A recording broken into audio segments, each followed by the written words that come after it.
Morning everyone. Bit of a change of tack today. I'm going to be doing a film review.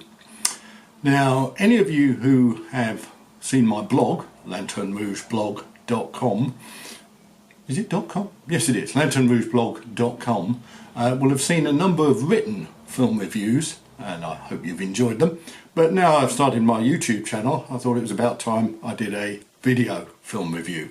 Now, I have a couple of hobbies. One of them is cycling, as you may have gathered. Another one is starting my YouTube channel. But my other great hobby, or interest if you like, is going to the movies. And I particularly like going to the movies with my son. And we go to Dulwich Picture House, which is a great place to see a film. Nice little plug there for Dulwich Picture House. It's comfortable, it's very clean. There's good picture, there's good sound, there's masses of leg room when you sit down, and there aren't too many people eating buckets of popcorn and drinking large quantities of Coca-Cola. I never quite understood why people wait until they go to the movies to have their dinner. Why not have your dinner before you go to the movie? Anyway, that's a minor matter.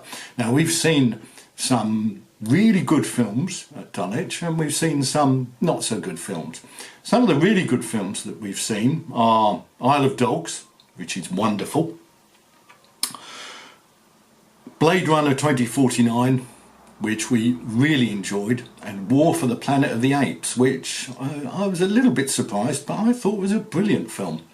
And then we've seen some not so good films. We were persuaded, I can't remember why, to go and see You Were Never Really Here, which really ought to be renamed I Wish We'd Never Really Gone. Ready Player One, what is Steven Spielberg up to these days? Doesn't he have enough money? Lady Bird, which was okay, but you know, teenage daughter doesn't get on with her mother. Oh wow, hold the front page. All the Money in the World, oh God. Christopher Plummer, the great thing about that thing is you found out that Christopher Plummer was still alive. I mean, who would have guessed? We also saw The Shape of Water, which is actually, it's not bad. It's Beauty and the Beast in a water tank, but you know, it's okay. Star Wars, the Last Jedi, which was actually, it was rubbish.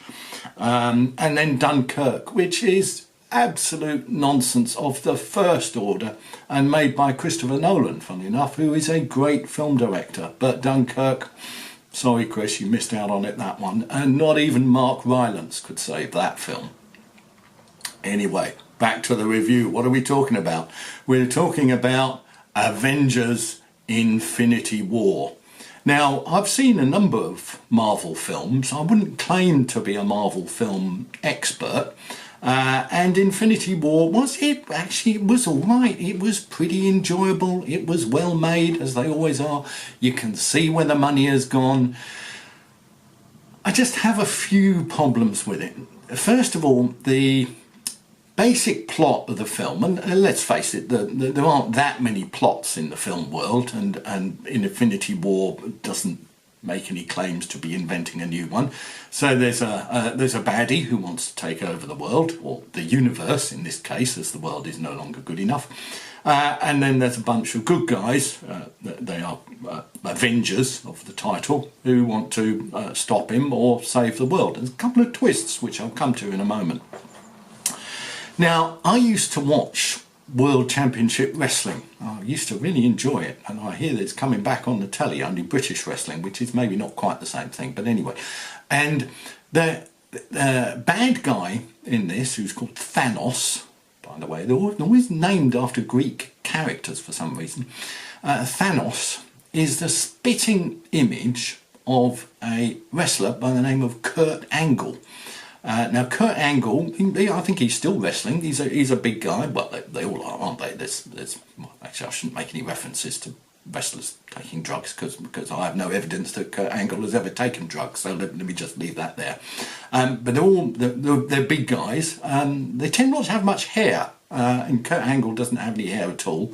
Either a very thick neck or no neck at all, and rather sunken eyes. Now, that description covers most of the wrestlers, but it particularly covers Kurt Angle. He's quite a good wrestler, by the way. In fact, I even believe he won an Olympic medal at some point.